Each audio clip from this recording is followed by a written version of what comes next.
Isso, gravando. Vamos lá, gente. Vou voltar aqui na tela.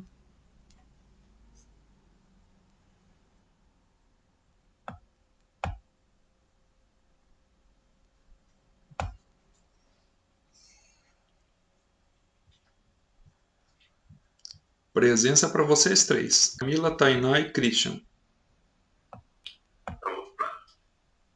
Os demais, fazer o que, né? Todo mundo tá sabendo. Dá o compromisso é compromisso. Mas vamos lá, honrar vocês três aqui que chegaram no horário, né? E vamos dar início então. E vocês me falam se está tudo ok com áudio, com vídeo, se vocês conseguem ver minha tela aqui.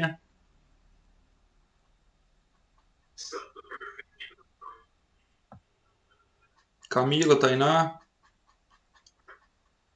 Ótimo, beleza. Então vamos lá.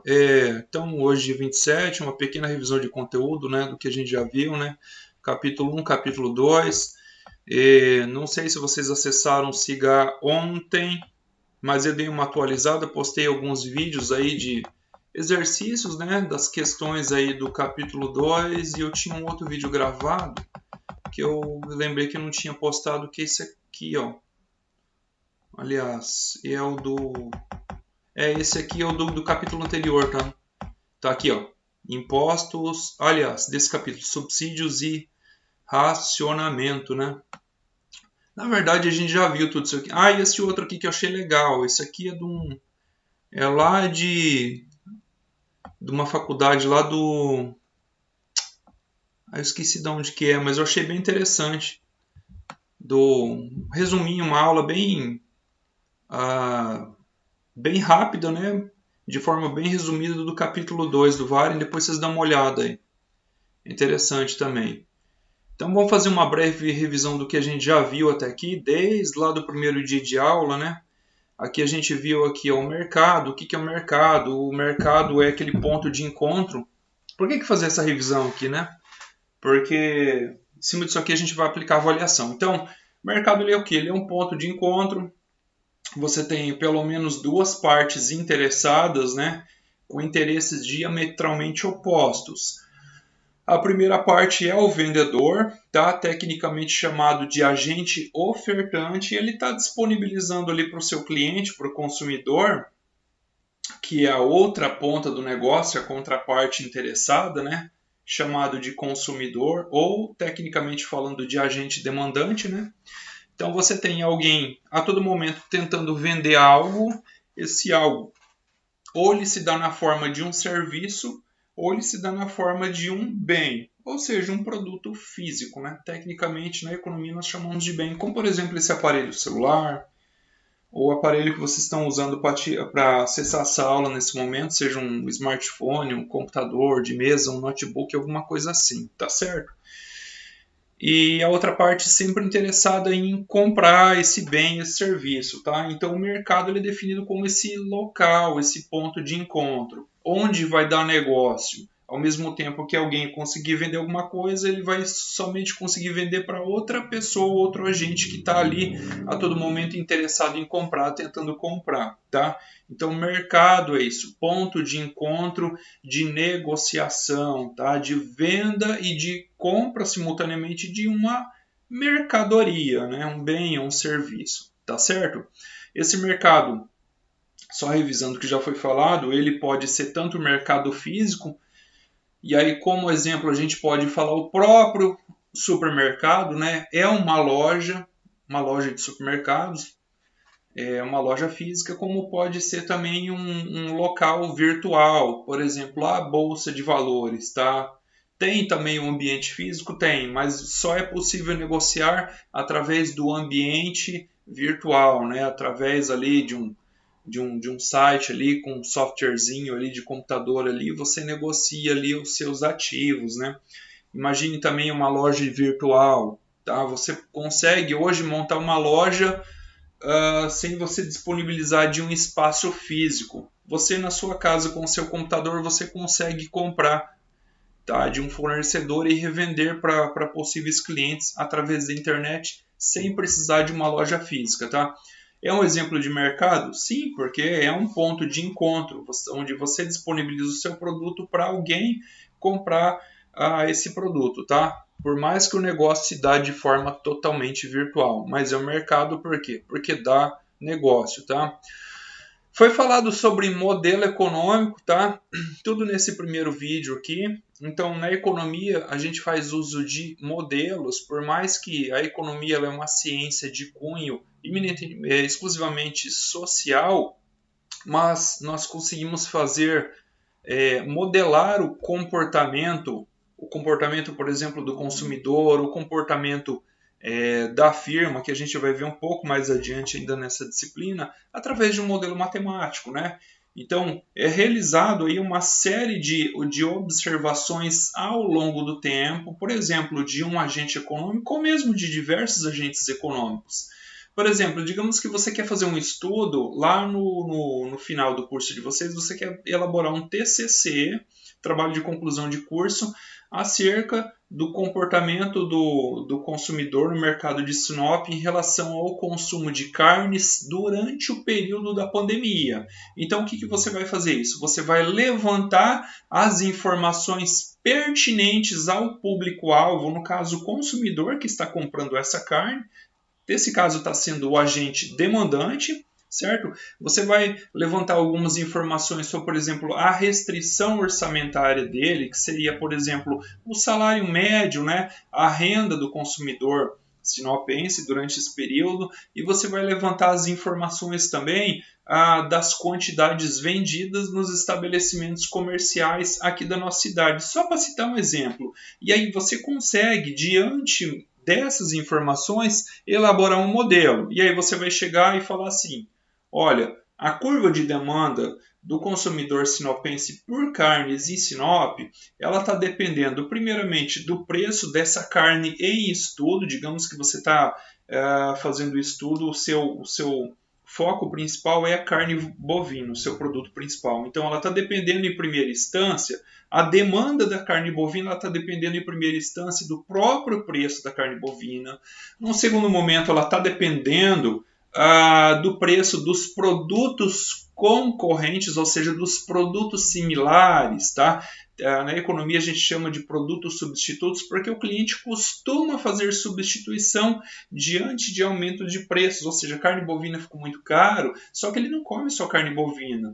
Ele precisa comer a carne porque, enfim, o corpo precisa de proteína, então ele acaba comprando, digamos, aí o frango, a carne suína, de repente um peixe, ou de repente carnes embutidas, processadas, mas que ele entende que substitui, não perfeitamente, mas acaba substituindo, né, a carne bovina nas refeições dele. Então, nós precisamos considerar nesse modelo não somente o preço da carne bovina, mas também o preço dessas outras carnes que, para esse consumidor, venha substituir. Claro que você vai ter que fazer um levantamento de informações acerca desses produtos, como por exemplo o preço de mercado durante esse período em estudo, né? O preço que está sendo vendido, sendo vendidas essas outras carnes. Aí você vai levar em consideração também a renda do consumidor. Então, olha só, você já tem 3 informações. Você está modelando o comportamento do consumidor de carnes na região de Sinop, na cidade de Sinop, durante o período da pandemia, e você já está levando em consideração 3 variáveis e você tem informação matemática, tá? Valores matemáticos para essas variáveis, porque tudo a gente expressa na forma de números, tá? Você vai ter o preço da carne bovina, você vai ter o preço das carnes concorrentes, no caso, bens substitutos, você vai ter o valor também monetário, expresso matematicamente, da renda média do consumidor sinopense. Tá?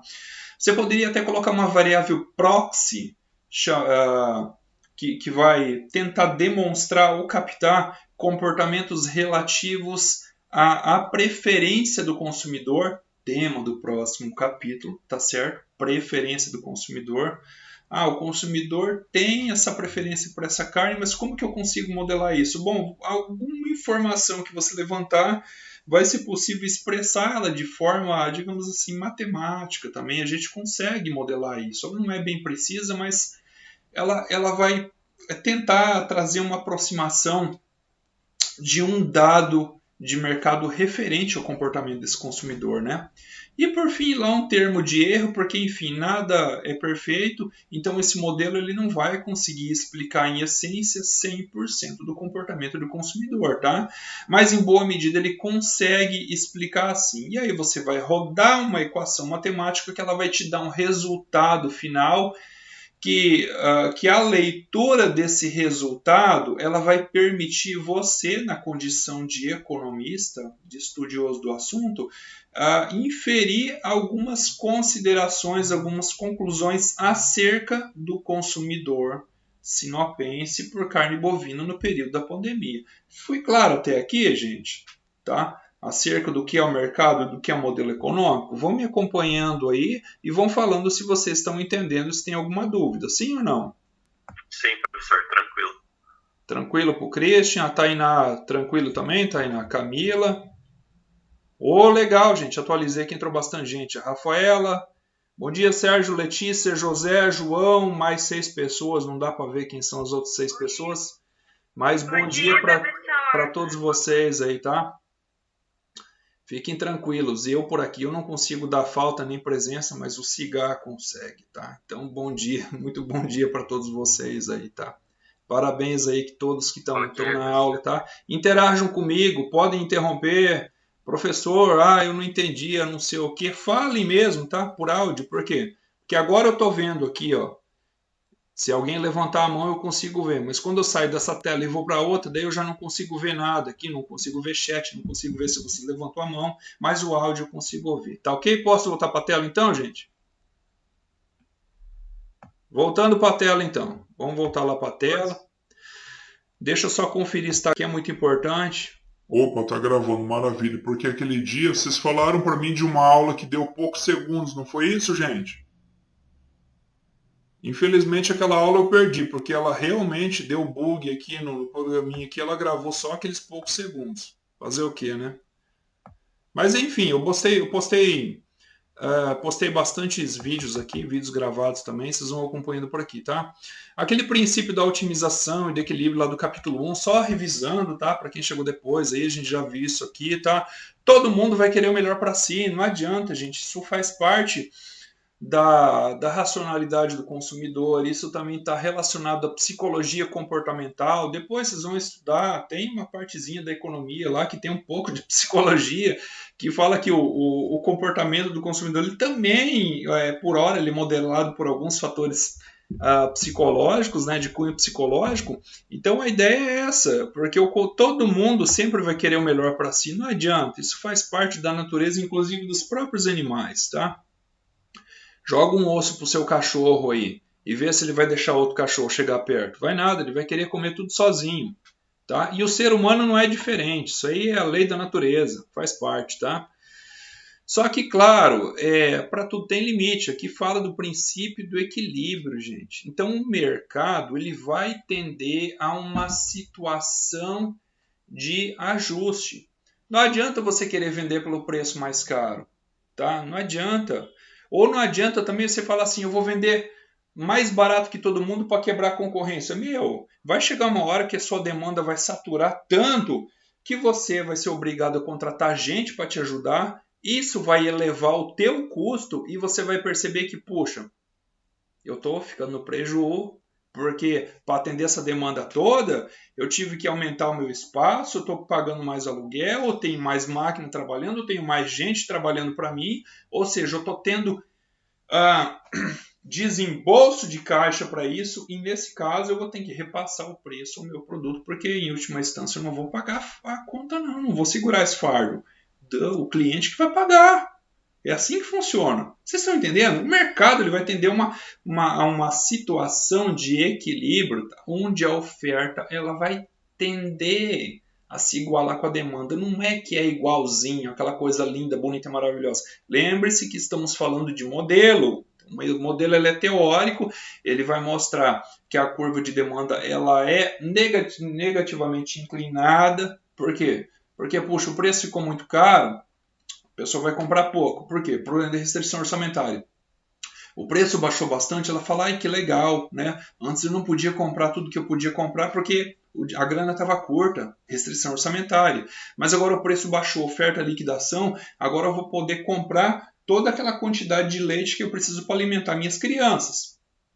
Baixou o preço, ele comprou mais. É por isso que a curva de oferta ela tem esse formato inclinado, tá? Ela é descendente, ela é negativamente inclinada. Por quê? Restrição orçamentária é o fator que explica isso, tá? Contrariamente à curva de demanda, nós temos a curva de oferta, tá?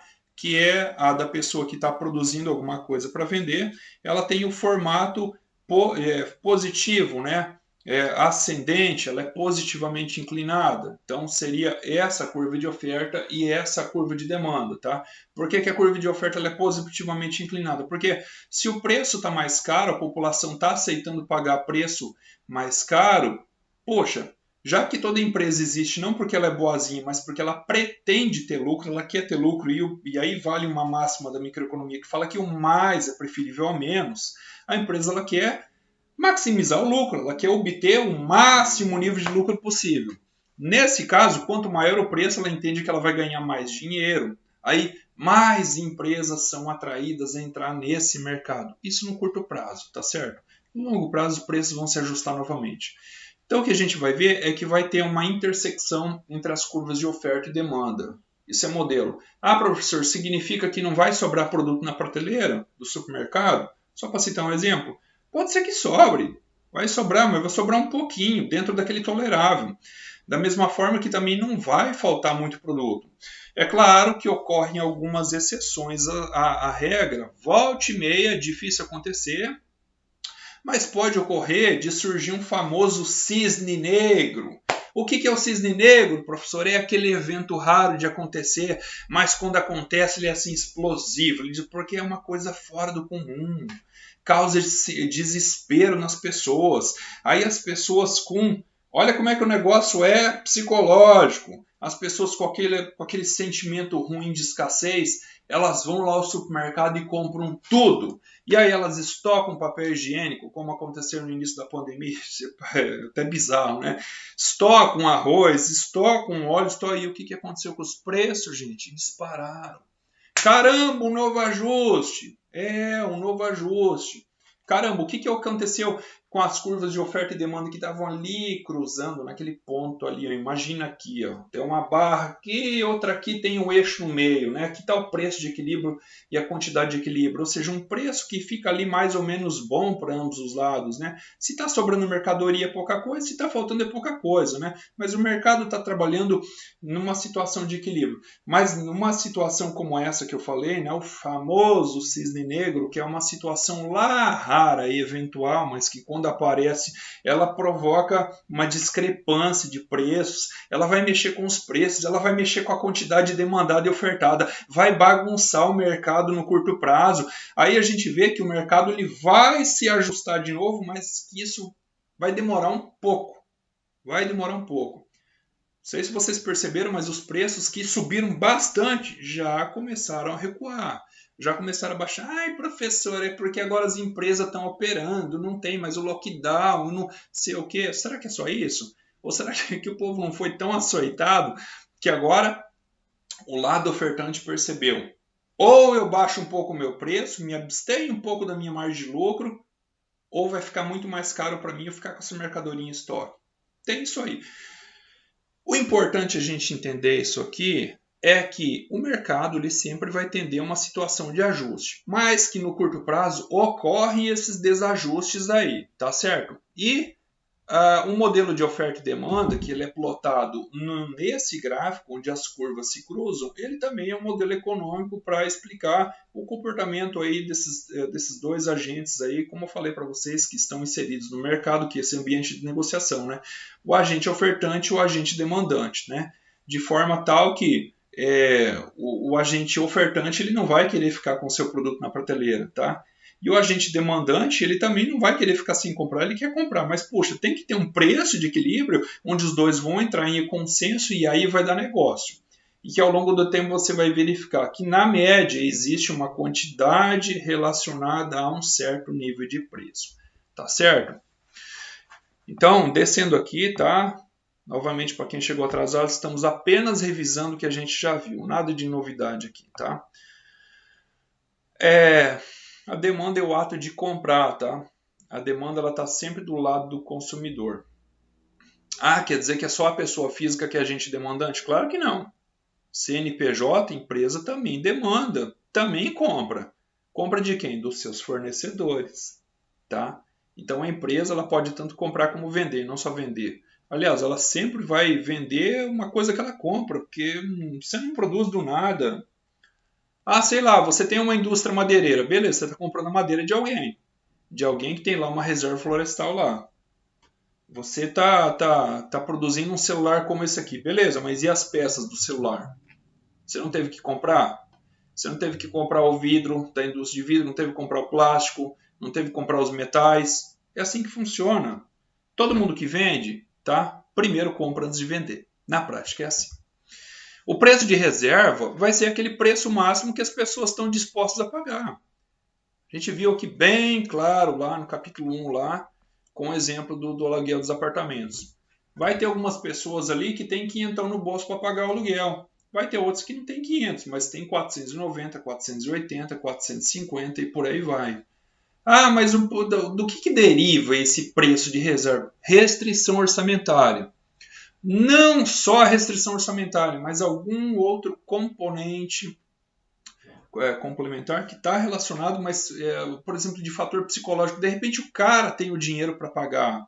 Ele tem ali. Só que ele entende que aquele preço não está justo, não está legal. Aí o preço de reserva dele vai ser menor. Por quê? Porque o preço de reserva ele tem uma parte que é matemática, que é money, financeira, que é o dinheiro que ele tem no bolso, né? Chamada renda pessoal disponível, tecnicamente falando, que é a restrição orçamentária, mas tem um outro componente que é psicológico também do consumidor. Caramba, eu tenho dinheiro, mas aquele preço não está legal, eu não vou pagar isso não.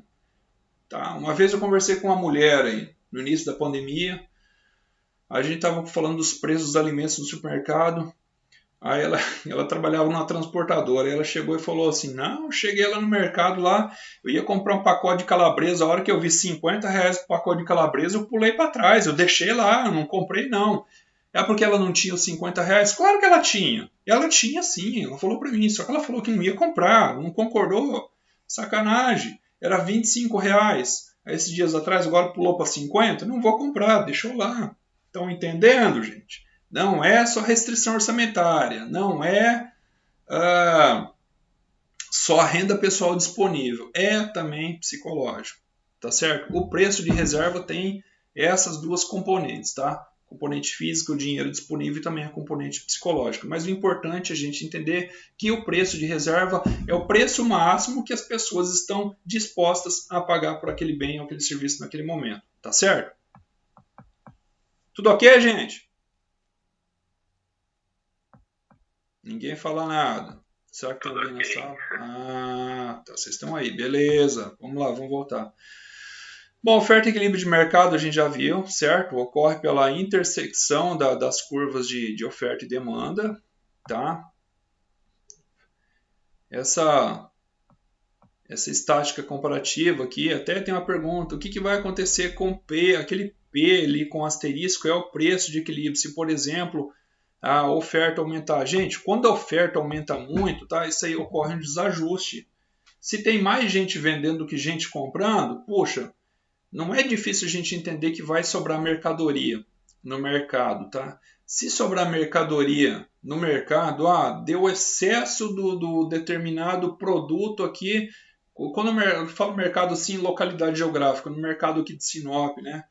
Caramba, ninguém quer ficar com mercadoria no estoque. Eles vão começar a baixar preço. Você vai ver que um baixa aqui, outro ali. É o que acontece, gente. Eu não sei se vocês têm o hábito de irem ao supermercado, mas vocês podem ver que tem bastante coisinhas aí que já começaram a baixar preço, tá?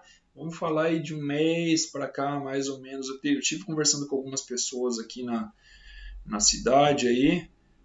Até com um amigo meu que ele é dono de uma pizzaria aqui na cidade, semana passada ele falou isso aí para mim, ele percebeu bastante coisa, já começou a baixar para ele, ficou interessante aí, tá? Por quê? Poxa, se tá sobrando mercadoria, Ou o povo baixa preço, ou o que é mais... A pergunta é, o que é mais caro? Ficar com a mercadoria em estoque na prateleira, enfeitando a empresa? Ou pegar e reduzir um pouquinho a margem de lucro e desovar ela? Que aí você dá mais giro no caixa, você aumenta a velocidade com que o dinheiro entra no caixa. A pergunta tem que ser exatamente essa, tá ok? Bom, monopólio e discriminação de preço, tá? Tá lá no final do capítulo, é assim o monopólio, né? Então, monopólio significa um vendedor, né? Mono significa um, pólio significa mercado. Então, você tem apenas um comerciante na sua região, tá? Nesse exemplo aqui, por mais que não... Poxa, falar em aluguel de apartamento, monopólio é complicado, né? Mas ele supõe a ideia que teve um cara, um ricão ali, que comprou todos os apartamentos. É tudo dele ali. Naquela região circunvizinha ali do centro universitário, ali o cara comprou tudo. Ele é o magnata dos imóveis ali. Quem quiser alugar apartamento ali vai ter que pagar para ele. Imagina que em Sinop tem um curso de medicina no UFMT, um curso visado pra caralho. Desculpem o termo aí. O pessoal paga o aluguel, aí chega um ricão ali, ele pega e compra aquela região inteirinha. O cara que tem dinheiro ali mesmo para arrastar, carregar com a pá carregadeira. Aí ele chega e compra tudo e fala, cara, é o seguinte, o preço é isso aqui. Ah, não faz por mim? Os caras não faço. Aí ele vai procurar outro quando vê do mesmo dono. Não tem concorrência. Ele começa a praticar discriminação de preço. Ele atua como se ele fosse um monopolista, porque na prática é tudo dele mesmo, né? Claro que isso aí, eu nunca vi isso aí, mas vamos supor esse exemplo, que tem essa possibilidade, né? Um cara com muito dinheiro que tem esse interesse em comprar todos os imóveis ali da região, é tudo dele ali. Vou colocar no raio de 4 ou 5 quadras da universidade, ele é tudo dele, é 1 quilômetro. Meu Deus, pensa no dinheiro para comprar tudo isso. Mas enfim, é apenas um exemplo, né? Ele começa a praticar discriminação de preço, por quê? Porque ele vai chegar aqui, deixa eu ver vocês, abrir a tela aqui, ele vai chegar no João Augusto, e ele conhece o preço de reserva do João Augusto. Ele sabe que o João Augusto paga os 500. Você acha que ele vai alugar por 490 para o João Augusto? Vai pedir 490? De forma alguma. Ah, quanto que é? João, para você eu faço 500. Beleza, eu pago os 500. Aí ele sabe que o Sérgio também paga 500. Por que ele vai alugar por 490 para o Sérgio? De forma alguma. Ah, quanto que é? Ó, Sérgio, para você eu faço só 500 aqui. Ó. Aproveita, cara. Precinho bom. Vamos levar. E o Sérgio vai lá e aluga. Só que ele sabe que a Camila e a Rafaela já não tem os 500. A Camila vai ter 480. Ô Camila, para você eu faço... Vocês estão entendendo? Ele só vai adotar esse comportamento, essa postura, quando ele conhecer o preço de reserva de cada um de vocês. Ah, mas como que ele faz isso? De repente ele vai levantar algum tipo de informação. Por exemplo, assim, ela recebe bolsa, né? Mas que tipo de bolsa? Ela recebe bolsa integral, então ela pode pagar mais. E o outro? Não, o outro recebe só meia bolsa da faculdade para estar estudando. Estão entendendo, gente? Tá. É possível levantar algumas informações aí. Algumas, tá? O mercado não é perfeito, tá? Aquela ideia da concorrência perfeita lá, que tem aquelas 6 hipóteses, 6 premissas. Uma delas é que fala da livre informação, perfeita informação no mercado. Não, na prática não é assim não. Não é assim. Mas é possível levantar-se algumas informações aí que vão trazer aí, vão ajudar a pessoa a se orientar no sentido de tomar aquilo que seria a melhor decisão possível para ela. Tá ok, gente? Então vamos voltar lá, tá? E perguntas, se tiverem dúvidas. Estamos revisando o conteúdo da nossa avaliação. Monopólio, já foi falado, discriminação de preço, tá? Eficiência de Pareto aqui esse negócio aqui não deixa de ser uma falha, tá? Não, a aula aqui não é sobre falha de mercado, não confundam isso, mas não deixa de ser um problema. Por quê? Porque na prática, gente, alguém sempre vai pagar a conta, tá? Eu lembro que eu falei para vocês aí em uma aula anterior, falo novamente, eu até sigo aí um grupinho no Facebook chamado Viver a Custo Zero, até escrevi, pô, esquece isso aí, né, a custo zero. E eu acho que os próximos participantes do grupo, alguns deles já começaram a acordar por isso. Não existe custo zero, gente. Alguém sempre vai ter que pagar a conta. Não tem como você melhorar a situação de alguém sem piorar do outro, entendeu? Tá?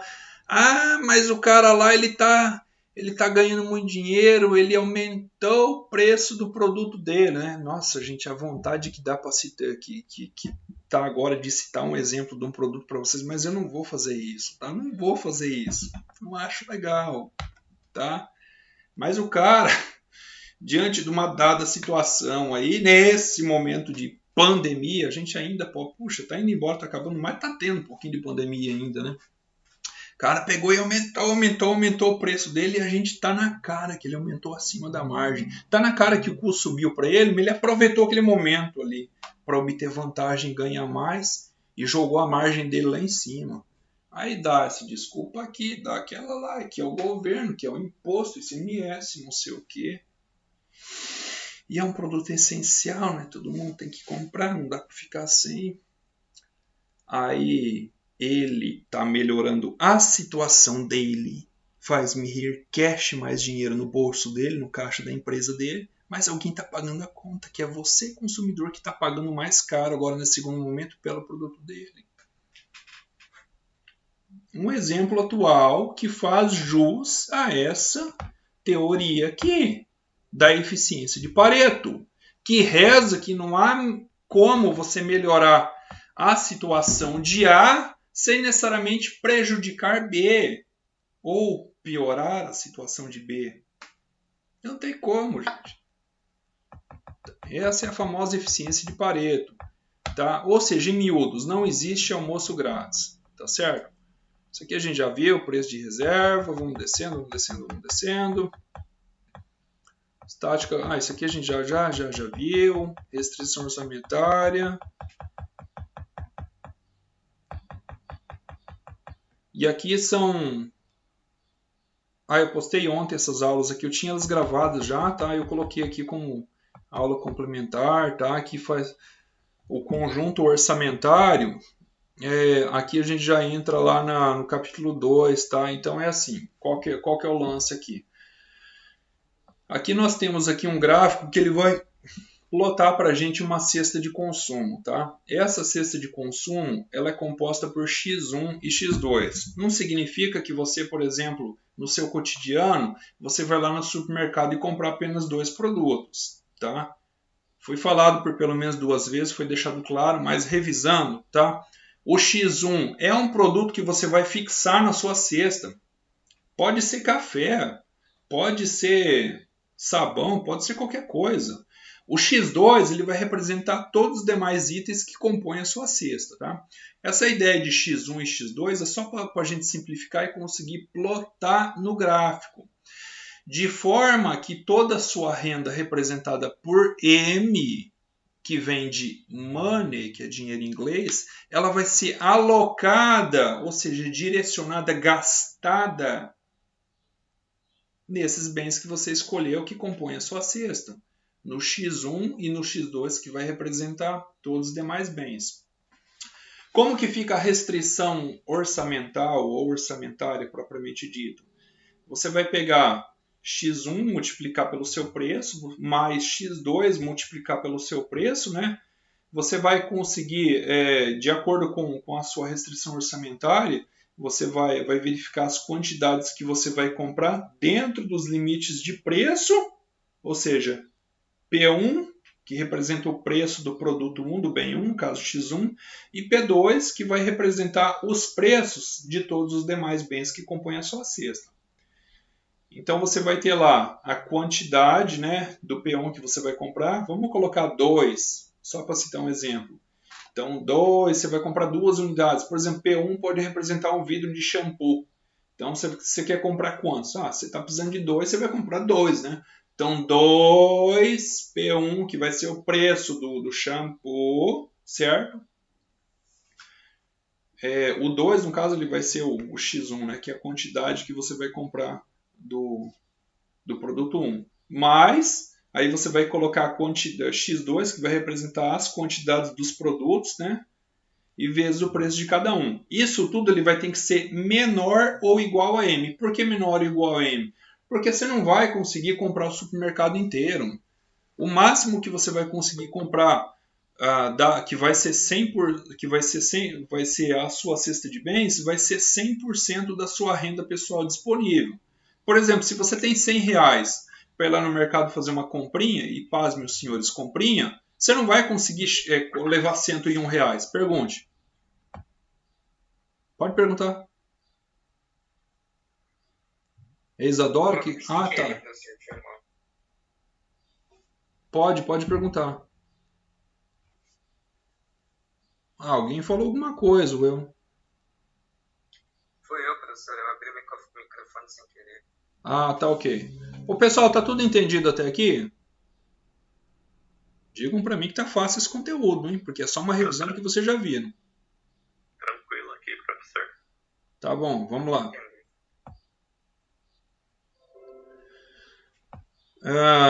Então tá ok, tem que ser menor ou igual a M. Ah, não precisa ser exatamente igualzinho a M, não. Você não é obrigado a gastar a sua nota de 100. Tá? Se for R$ 99,99, é menor que M. O que não pode ser é maior que M. Não tem como. Porque o dinheiro é escasso. Você não vai conseguir comprar tudo que você quer. Você vai conseguir comprar tudo que você quer dentro do limite do seu orçamento. Ó, isso aqui é uma situação. O que acontece quando aumenta a sua renda? Quando aumenta a sua renda, a curva da linha orçamentária, também chamada reta orçamentária, também chamada de conjunto orçamentário, que seria essa parte aqui, ó, não está rachurada, mas seria isso aqui. Se a renda aumenta, puxa, todo o seu conjunto orçamentário vai aumentar. Por quê? Porque você consegue aumentar o seu poder de compra. Você vai conseguir comprar tanto mais quantidades do bem 1, X1, como de X2. Claro que, levando em consideração aqui, deixa eu olhar para vocês, vocês lembram do famoso Ceteris Paribus? Alguns livros escrevem Coeteris Paribus, sim ou não? Válido como participação. Quem que lembra? Ô, gente, introdução à economia, não é nem micro isso aí. Já se esqueceram, gente? Vamos lá. Pode falar, Sérgio. Depois o Augusto. Pode falar, Sérgio. Quando tudo se mantém, você não só uma vale. Isso, exatamente. Exatamente. O João. O João também falou que quer contribuir, João? Não? Eu ia falar isso, que o resto não mantendo constante. É isso, João. Perfeito, exatamente. Então é assim, foi o que a gente viu nesse gráfico aí, ó. Desse gráfico aí, a renda aumentou, porque, sei lá, o seu patrão foi bonzinho e falou, não, cara, eu gosto de você, vou aumentar o salário, vai nessa, que é isso aí. Pode até gostar, mas você vai ter que primeiro mostrar. Ele, na verdade, ele gosta da sua eficiência, né? Ele sabe que você dá retorno, trabalha certinho, gera resultado, teve um bom desempenho na empresa, a empresa dele cresceu por sua causa, então ele vai aumentar seu salário. Porque ele sabe que assim ele anima você para você trabalhar e gerar mais resultado ainda para ele, porque ele quer maximizar o lucro dele, tá? O Ceteris Paribus seria isso. Eu vou alterar uma variável. Nesse caso está sendo a renda. E as demais? Não mexe nelas. A gente está supondo que o preço de bem 1 não subiu e nem caiu. E a gente está supondo que o preço de X2, ou seja, todos os demais bens que compõem a sua cesta, também não aumentaram, tá? X1 permanece inalterado, constante, e X2 também permanece constante. Ah, virou o mês, sua renda aumentou, seu patrão aumentou o seu salário, mas os preços não aumentaram. Ou seja, o seu poder de compra aumentou, o seu poder de barganha comprou. Significa que agora você vai conseguir comprar mais unidades, tá? Você tem mais dinheiro no bolso. Isso é Ceteris Paribus, tá? Você quer ver qual vai ser o impacto da alteração de uma variável do modelo, porque o modelo ele é composto por várias variáveis, como a gente viu lá no início da aula. Você quer fazer um estudo, voltando àquele exemplo que eu dei lá. Ah, eu quero fazer um estudo sobre o comportamento do consumidor sinopense na demanda de carne bovina. Você não vai levantar a informação de uma variável só, que é o preço da carne bovina. Você vai colocar o preço da carne concorrente. Opa, duas variáveis. Você vai colocar o preço da carne bovina, da carne concorrente. Você vai colocar também o valor da renda do consumidor, certo? Já tem 3 variáveis. Você pode, de repente, conseguir levantar uma informação de uma variável proxy que vai representar a preferência daquele consumidor ao longo do tempo, tá? Por meio de levantamento das informações sobre venda aí nos açougues, nos supermercados, se eles disponibilizarem essa informação, é possível, tá? Você conseguir plotar matematicamente o valor dessa variável. Tá? Seria mais ou menos isso. O importante é a gente fazer o quê? Poxa, vamos entender que a carne de frango não aumentou, que o peixe não aumentou, que a carne suína não aumentou. Vamos entender que a renda do consumidor não aumentou, ele continua ganhando a mesma coisa, mas que a carne bovina aumentou. Opa, ceteris paribus. Tudo mais constante, mas eu alterei uma variável e eu quero ver analiticamente, eu quero analisar, certo? Nossa, que redundância. Eu quero fazer uma análise do impacto que o aumento de preço dessa carne bovina vai ter na demanda final do consumidor. Entenderam? Ceteris paribus é isso. Você altera uma variável e mantém todas as demais fixas, só para você verificar qual o comportamento da alteração dessa variável vai ter no resultado final da demanda daquele consumidor. Tá? Isso é modelagem econômica, isso é modelagem matemática. Ceteris paribus. Vamos voltar lá.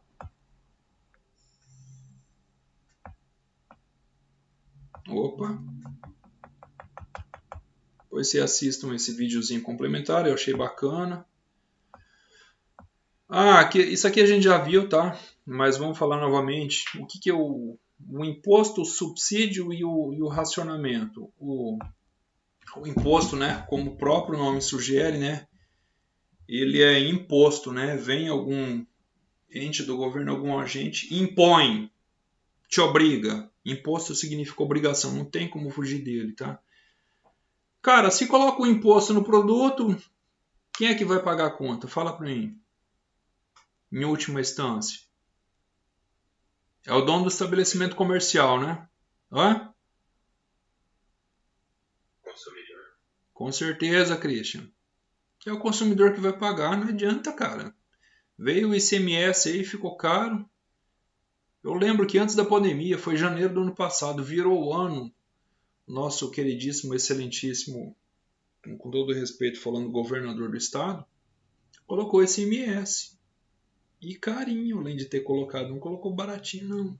Aí um dia eu fui comprar uma embalagem lá numa loja de embalagem, uma loja de festa, né? E o gerente da loja, amigo meu, né? Eu cheguei lá, deu ruim, né? Ficou mais caro. E bem mais carinha essa embalagem. Cheguei, o que aconteceu aqui, amigo? O governador colocou ICMS, né? Ele não quis pagar a conta, né? Eu tive que pagar a conta. Olha só que sacanagem. Com imposto, gente, o produto fica mais caro. É óbvio. Tá na cara, tá? Acontece às vezes de não fazer um repasse 100%? Bem difícil, pode acontecer, tá? Mas na maioria das vezes o que a gente vê é um repasse de 100% do imposto. Ninguém quer segurar esse fardo. Não adianta, o consumidor final... Até porque tá lá na nota, né? Tá lá tributos federais, tributos estaduais. Tem tudo discriminado lá se você exigir a notinha lá, o cupom fiscal. Tá lá. Mas assim, diante do aumento do imposto, o que vai acontecer com a curva orçamentária? Você tem lá o gráfico, certo? Aqui. Você tem aqui X1 e aqui você tem X2. Supondo a aplicação de uma alíquota de imposto apenas em X1. Eu pergunto para os senhores aí. O que vai acontecer com a linha orçamentária? Vai ser. Exatamente, Christian. Em relação a X1 que está aqui, ó, que sofreu o aumento de preço devido à aplicação da alíquota tributária, essa linha orçamentária ela vai ser rotacionada para dentro. Significa que, ceteris paribus, dado que tudo é mais constante, estamos falando da sua renda que não alterou, você vai comprar menos unidades de P1, de X1, aliás. Porque P1 agora ficou mais caro, dado a aplicação dessa alíquota tributária. Então essa linha orçamentária ela vai ser rotacionada para dentro em relação a X1. X2 não. E se ela foi aplicada a X2? X1 permanece aqui no cantinho, certo? Mas X2, que é a quantidade que você vai comprar do bem 2, ficou mais caro, então a curva ela vai ser rotacionada para dentro, mais próxima à origem, em relação ao bem 2. É assim que funciona. Ah, professor, isso foi aplicado em tudo, né? Porque agora estamos falando de ICMS. Você tinha a curva aqui, ó, da linha orçamentária, e agora ela vai vir para dentro. Ela murchou, tanto em relação a X1 como em relação a X2. Porque estamos falando aí da aplicação de um imposto aí genérico, né? Se é ICMS, é tudo, cara. Tudo vai rodar, nada vai passar. Passa o facão em tudo. É assim que funciona. Bom, o imposto vai acontecer isso aí. O subsídio ele vai ter um efeito contrário, né? Ele vai deslocar a curva para fora, porque afinal de contas, na situação de subsídio, o produto vai ficar mais barato. Agora, eu não me lembro, gente, se vocês se lembrarem dessa situação aí, fala para mim, né? Eu não tô, se o governo federal ajudou, né, baixando o preço, tá? Eu só lembro de uma situação que inclusive eu não consegui aproveitar, tá? Que foi no ano de 2012, quando eu fui lá na concessionária, eu falei, eu vou comprar um carro novo dessa vez. Eu fui lá. E um mês depois, o governo federal ele baixa o imposto dos automóveis e de toda a linha branca também, porque a economia estava fraquinha e precisava incentivar o consumo, aquela coisa arada toda, ele baixou o imposto, ou seja, ele deu subsídio. Se eu tivesse esperado um mês para comprar, eu teria pagado 5, 6 mil reais a menos naquele carro. Eu não sabia, não tinha como adivinhar, tá? Mas de lá para cá, eu não me lembro de alguma outra situação, né? Que o governo federal deu essa ajuda, tá? Eu não estou falando de auxílio emergencial, de dar dinheiro para o povo, não. Eu estou falando de dar um subsídio no sentido de que os preços agora fiquem mais acessíveis. Essa situação de baixar preço, tá? Eu só me lembro daquela, depois dessa eu não me lembro de nenhuma outra mais, tá? Mas é importante a gente entender que não importa como venha o subsídio, se através de uma baixa de preço, né? Ou seja, corta-se o imposto, retira-se o imposto, ou se através de uma ajuda de custo, é importante a gente entender que o subsídio ele vai trazer um efeito positivo na renda, seja por aumentar a renda ou seja por baixar preço, o que vai permitir que ocorra um deslocamento contrário da curva de linha orçamentária. Ela vai ser deslocada para fora agora. E aí, com relação aos bens, a análise segue a mesma, tá? O que ganhou o subsídio? Foi o X1 ou foi o X2, né? Ah, foi o lado do X2, tá? Mas qual bem? Aí você tem que delimitar, discriminar lá. E tem também a situação do racionamento. O racionamento ele já é uma situação mais complicada e ela ocorre, não com muita frequência, mas ela ocorre. Ela ocorreu, não sei se eu estou muito bem de memória, mas ela ocorreu em São Paulo. E eu acho que é aí que vocês se lembram da situação, foi aí que vocês ficaram conhecendo o nome Cantareira. Vocês se recordam da situação, gente? Secou o reservatório que abastece a cidade de São Paulo, a Grande São Paulo. Vocês se recordam disso? Aqui em Sinop a gente tem água de poço que abastece a gente. Lá eles têm um rio, não é bem rio, é uma espécie de um lago lá, é alguma coisa assim. Uma fonte natural de água que foi cavada e transformada num lago e deu muita seca e ele secou. Oi, pode falar, Paulo. Paulo? Não, professor, só estou escutando. Mas eu lembro dessa crise hídrica lá em São Paulo. Daí eles tiveram que pegar algumas bombas para fazer. Vocês se lembram que passou na TV, gente? Pessoal tudo sem água, não tinha água para tomar banho, para nada. Mal para beber, fazer comida. Não se recordam? É que faz tempo, já faz uns 3 anos já isso aí ou mais. Tem mais, professor, tem uns 6 anos. Uns 6 anos, faz tempo já. Por isso que vocês não lembram, vocês eram crianças na época, né? Claro que não vão lembrar. Mas eu lembro disso aí. Gente, então o que acontece? Não importa se o camarada tem dinheiro na situação de racionamento. É estabelecido o facão, o corte já era, meu. Vai ter uma quebra. Vai ter uma quebra da linha ali no conjunto orçamentário a partir de uma certa média de consumo. Vai ter uma quebra. Racionamento é isso. Racionamento é isso. Ou uma outra situação é que você paga mais caro, né?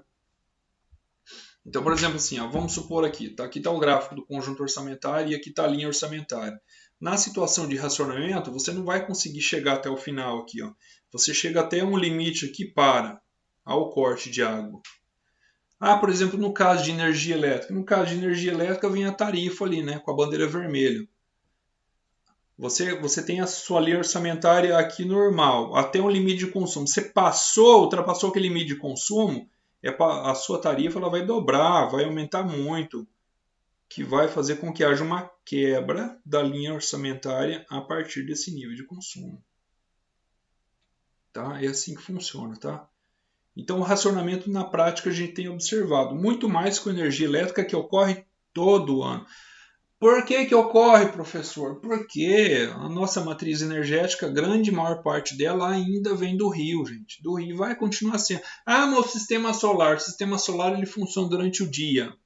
À noite, quem tem sistema solar, pega energia que vem lá do rio, lá, da usina. Não adianta, não tem para onde correr. E o rio, na época da seca, o que acontece? Ele esgota. Se tem 5 máquinas geradoras de energia aqui na nossa usina, nem sei quantas tem, mas vamos supor um exemplo. Se tem 5, poxa, mas o rio secou, está pela metade, 2 vão parar. 3 que seja, vai funcionar só 2 ou 3 máquinas. Vai gerar metade da energia. Beleza, mas o povo não pode ficar sem energia. Da onde que vai vir essa energia? De motor a diesel. O preço que está o combustível, né, gente? Por isso que encarece. Então, nesse caso é válido. Aí vai ter que ser feito um racionamento dessa forma aí, tarifando a mais o povo nesse momento de escassez de água. Porque se não tem água, como que gera energia? Escassez de água e escassez de energia elétrica, em última instância. Desse serviço tão essencial, né? A gente precisa, não tem como, né? Vamos voltar lá. Vocês me interrompam se vocês não estão entendendo, gente. Eu preciso que todo mundo entenda isso aqui. E aqui são uns vídeos que eu disponibilizei de questões já resolvidas, tá, gente? Isso aqui eu coloquei ontem lá, esses vídeos aqui. Então vocês assistam esses vídeos aqui. E aí a gente finaliza, tá? Eu coloquei uma avaliação aqui, eu vou postar ainda, só que eu vou dar um prazo bom para vocês fazerem. Tá bom esse prazo aqui, pessoal? Falem para mim, ó. Inicia amanhã, dia 28 e termina dia 5. Tá ótimo, pelo menos para mim. Quem não concordar, levanta a mão aí, deixa eu ver vocês aí. A Isadora tá bom, a Patrícia tá bom. Patrícia falou que tá ótimo. Os demais concordam? Tá bom para todo mundo, gente? Melhor só passando gabarito. Tá. Mas o gabarito tá na cabeça de vocês, gente. O conteúdo é fácil. Eu sei que vocês sabem. Beleza, gente? Então tá. Então a gente encerra a aula aqui, já que ninguém teve pergunta, ninguém teve dúvida. Bem simples, tá?